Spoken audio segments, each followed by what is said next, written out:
Welcome back, everyone. So in this video, I guess I want to address the modern camera dilemma, and I want to talk about what I mean by that and what I've done to solve the problem. I don't think it's a problem, but it was a personal problem that I thought I had as a photographer and I wanted to solve. So I thought I'd do a video talking about what the issue was and how I went about solving it. So when I'm talking about the modern camera dilemma, what I mean is in a world of cameras filled with Sony A7 Mark 5s, etc., it's never been easier to get that perfect shot. You can do a quick Google search of the camera itself and just look at the specs.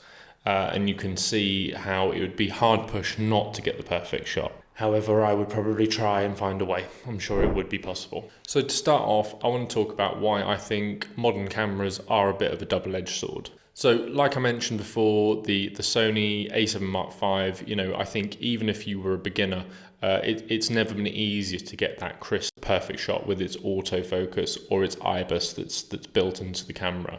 And I think whilst as a beginner photographer, it would have really helped me with my journey. I think using an older camera, I started with a Sony A6000, which I realise is an ancient camera, but doesn't have all the technologies of today, really helped me as a photographer challenge myself and help me become the photographer I am today. And I do feel like if it was just a case of holding the trigger, taking the photo, I might not have had the experiences that I've got now and learn what I've learned. And I guess that moves me on to my next point, that I think with the convenience of these cameras comes the downside that they may be uninspiring, boring, people might say. This video is actually based off an idea I had watching a video from a YouTuber, a photographer YouTuber called James Popsy. You should definitely check him out. I'll put a link down below for his channel. And he talked about his Sony, which is the Sony we've been talking about in this video. And he talks about how to start with, he did find it boring and uninspiring. Now, for a professional photographer like him to say that, I think it really goes to show that just because it is the newest and best doesn't always mean you need it. In his video, he describes the Sony A7 Mark V as a quiet taxi ride journey, which may sound a bit of a funny thing to compare a high-end camera to. But I know this from when I took a late night taxi ride the other night, where if I just sat in the car, said nothing to the driver, it would have been quiet and relaxing, but also maybe quite boring. I was in there for half an hour. Instead, I spoke to the driver. I found out he was German, that he'd lived in Cyprus, that he had 3 kids, and many other facts that I'd never known about this man if I'd never engaged with him. And I guess what the point I'm trying to say is, sometimes things need to be you need to be out of your comfort zone. I don't like talking on camera right now. I hate public speaking, but you need to put yourself out there. And I think that's the same with photography. You need to use a camera that pushes you to take better photos. And I think using some of these cameras nowadays, they just don't push you. You're just in your comfort zone.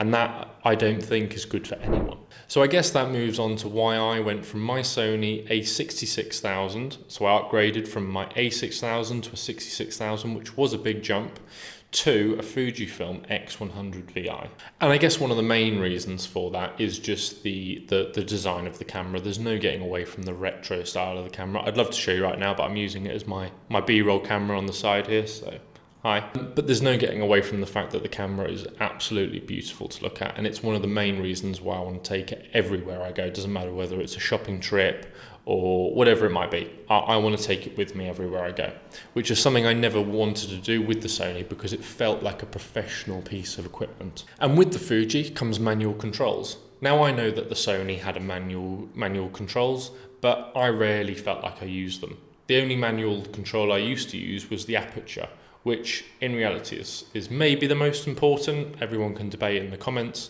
but everything else I would typically leave on auto with some sort of parameters. Now, I don't feel like you should be one of these hardcore people that just use manual settings all the time. Still with the Fujifilm, I still do use auto settings in the right scenarios, but I find myself using manual controls more because how they're laid out on the camera, the feel of them, and just the tactileness of them and how it makes me want to use the camera. And that moves on to why I only shoot one photo at a time with the camera. So previously with my Sony, I'd take thousands of photos. If you own a Sony or a modern camera like that, you'll know you just hold down the trigger, burst a load of photos, and you can be on your merry way. But with the Fujifilm, I decided to take a distinctive approach and just take one photo every single time. That means when I come back in this office, I've got less editing work, I can spend more time on photos, and I've got less storage needed afterwards. So it makes every photo I take a lot more intent. There's the intent behind taking each photo is there, rather than just randomly going around taking as many photos as I can. However, the Fujifilm is not perfect, but I think its limitations are its strengths. I think one of its biggest limitations is the fact that it's a fixed lens. I've always been used to being able to use primes and zooms and whatever I wanted. However, with the Fujifilm, it is unfortunately a fixed lens, which is 23mm or 35mm full frame equivalent. Now, why this might seem like a downside, and sometimes it is, it's one of its biggest selling points. Because for me, it makes me move a lot more within the scene to capture what I'm trying to portray to the audience, or myself for that matter. It makes me work a lot harder to get that shot. And sometimes I can't always get that shot, but I'm a great believer in living in the moment, and you don't always need to get the perfect shot. However, I think using that fixed frame lens does arc back to those old school film days, and where you could only take maybe 30 pictures per roll of film, fixed frame. There are some great limitations there, but I mean that never stopped people from capturing some of the beautiful photos that we've got out there today. And I guess I wanted to prove that I could do the same as them. However, with all that said, I don't think I could now go back.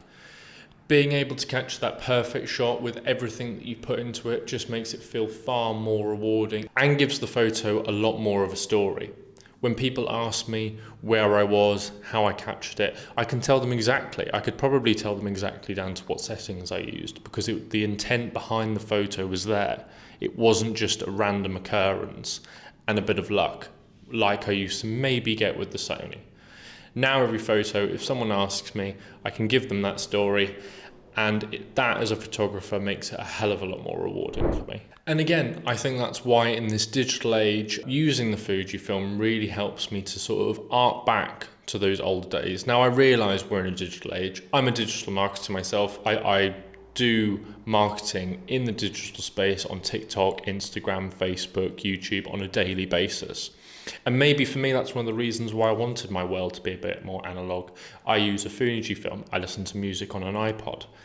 I think it's my way of maybe disconnecting from the modern world. I don't take these photos on the Fujifilm for Instagram or TikTok Reels or whatever it might be. I do it for myself. I do it because I maybe want to print them and put them on the wall.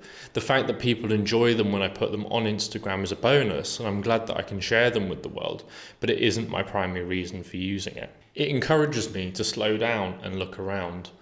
Where when I used to use the Sony, I would just be taking as many photos as I could and not really being too aware of my surroundings. Now, because I'm only shooting one photo at a time when I touch that shutter button, the intent, like I said, is there.